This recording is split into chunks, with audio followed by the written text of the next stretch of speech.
Lebih 3 bulan bencana banjir lumpur dan tanah runtuh melanda Aceh, Badan Bukan Kerajaan NGO Malaysia terus menabur bakti kepada mangsa terjejas di Aceh. Terkini, misi amal FOA Aceh menceriakan 17 anak yatim dari kampung Mendalay di Tekengon yang terjejas bencana itu. Kesemua anak yatim itu menerima baju raya baharu yang dipilih mereka sendiri. Ketua Misi Amal FOA Aceh, Zulkifli Baharun berkata, program itu adalah sempena misi ke-14 Amal Malaysia ke Aceh sejak wilayah itu dilanda bencana hujung November lalu. Dan baju-baju ni kita bagi anak ni pilih sendiri. Bagi lawa pilih biar ikut kesukaan mereka sendiri, tak ada masalah.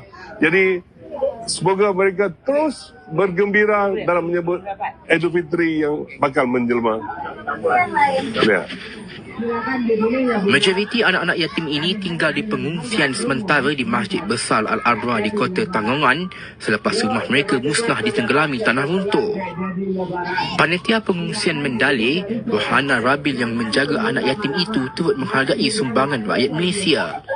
Satu, untuk ibu dan bapa di Malaysia, kami beribu kata bersyukur atas pemberian atau donasi dari Malaysia, bapak dan ibu sekalian, yang sangat membahagiakan anak kami di hari ini dengan contoh untuk memilih barang-barang tersebut. Kami tidak bisa membalas kebaikan bapak dan ibu di Malaysia, hanya Allah lah yang bisa membalas untuk segalanya, ya Pak Bu. Kami beribu-ribu banyak kata-kata terima kasih untuk atas segala pemberiannya ini. Mendalay dilanda tanah runtuh kali kedua pada Februari lalu akibat hujan lebat.